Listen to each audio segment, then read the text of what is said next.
ஸ்ரீமத்பாகவத மகாபுராணம் மூன்றாவது ஸ்கந்தம் அத்தியாயம் 18. ஸ்ரீமத்பாகவத மகாபுராணம் third Skanda chapter 18. ஹிரண்யாக்ஷன் வராக பகவானுடன் போரிடல். மைத்ரேய உவாச்ச ததேவ மாகர்ண்ய ஜலேஷ பாஷிதம் மகாமனாஸ்தத்விகனைய துர்மதः हरेर्विदित्वा गदिमङ्गनारधाद् रसातलं निर्विविशे त्वरान्वितः ददर्श तत्राभिजितं धराधरं प्रोन्नीयमानावनिमग्रदंष्ट्रया मुष्णन्तमश्नास्वरुषोरु न श्रिया जहास चाहो वनगोचरो मृगः आहैनमे यज्ञमहिं विमुञ्चनो रसौकसां विश्वसृजेयमर्पिता न स्वस्ति यास्यस्य न याममेक्षतः सुरादमासादित सूकराकृते त्वं न सपत्नैरभवाय किं भृतो यो मायया हन्त्यसुरान् परोक्षजित् त्वां योगमायाबलमल्पपौरुषं संस्थाप्य मूढप्रमृजे सुहृच्युचः त्वयि संस्थिते गतया शीर्णशीर्षन्यस्मद्भुजश्च्युतया ये च तुभ्यं बलिं हरन्त्यऋषयो ये च देवाः स्वयं सर्वे न भविष्यन्त्यमूलाः सदुद्यमानोरिधुरुक्ततोमरैः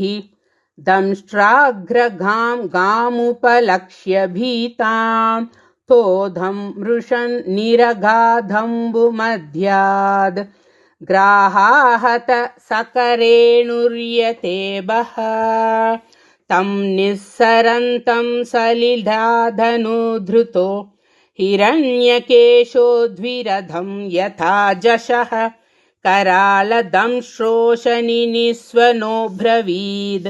गदह्रियां किं त्वसतां विगर्हितं स कामुदस्तात् सलिलस्य गोचरे विन्यस्य तस्यामददात् स्वसत्वम् अभिष्टुतो विश्वसृजा प्रसूनैः आपूर्यमानो विबुधैः पश्यतोरेः परानुशक्तं तपनीयोपकल्पं महाघदं काञ्चन चित्रदंशं मर्माण्यभीक्ष्णं प्रदुधन्तं दुरुक्तैः प्रचण्डमन्युप्रहसंस्तं भभाषे। श्रीभगवानुवाच सत्यं वयं भोवनगोचरा मृगा युष्मद्विदान् मृगये ग्रामसिंहान् न मृत्युपाशै प्रतिमुक्तस्य वीरा विकद्धनं तव गृह्णन्त्यभद्र एते वयं न्यासहरारसौकसां गदह्रियो गतया द्रावितास्ते दिष्टामहे तापि कदञ्चिदाजौ स्तेयं क्व यामो बलिनोत्पाद्य वैरं त्वं भद्रतानां किल यूतपादिपो घटस्वनो स्वस्तय आस्वनूहः संस्थाप्य चास्मान् प्रमुर्जाश्रुस्वकानां यस्वां प्रतिज्ञां नातिपिभर्त्स्य सभ्यः। मैत्रेय उवाच सोऽधिक्षिप्तो भगवता प्रलब्धश्च रुषाभृशम् आजहारोल्भनं क्रोधं क्रीड्यमानो हिराडिव सृजन्नमर्षितश्वासान् मन्युप्रचलितेन्द्रियः आसाद्य तरसा दैत्यो गदयाभ्यहनद्धरिम् भगवांस्तु गधावेगं विसृष्टं रिपुणोरसि अवञ्चयत्तिरश्चीनो योगारूढ इवान्तकं पुनर्गतां स्वमाधाय भ्रामयन्तम् अभीक्ष्णसः अभ्यधावद्धरि क्रुद्धः संरम्भादष्टदश्चधम् ततश्च कदयारातिं दक्षिणस्यां भ्रुवि प्रभुः आजग्ने स तु तां सौम्य गतया कोविदोहनत् एवं गदाभ्यां गुर्वीभ्यां हर्यक्षो हरिरेव च जिगीषया सुसंरब्धावन्योन्यम् अभिजग्नतुः तयोस्पृदोस्तिग्मगधाः ताङ्गयोः शतास्रवघ्राणविवृद्धमन्यवोः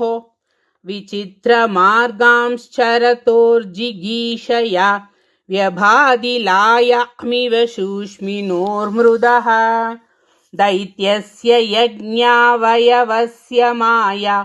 गृहीतवाराहतनोर्महात्मनः कौरव्यमह्यां दिविशतोर्विमर्दनम् दिदृक्षुरागादृशिभिर्वृतस्वराट् आसन्नशौण्डीरमपेदसाध्वसं कृतप्रतीकारमहार्य विक्रमं विलक्ष्य दैत्यं भगवान् सहस्रनीः जगादनारायणमादिसूकरम् ब्रह्मोवाच एष ते देवदेवानाम् अङ्घ्रिमूलम् उपेयुषां विप्राणां सौरभेयीनां भूतानामप्यनागसाम् आकस्कृद्भयकृद्दुष्कृतस्मद्राद्धवरोऽसुरः अन्वेषन्न प्रतिरथो लोकान्नटति कण्टकः मायाविनं धृप्तं निरङ्कुशमसत्तमम् आक्रीडबालवद्धेव यताशीविषमुत्थितं न यावदेश स्वां वेळां प्राप्य दारुणः स्वां देवमायामास्थाय तावज्जह्यगमच्युत एषा घोरतमा सन्ध्या लोकश्चम्भट्करी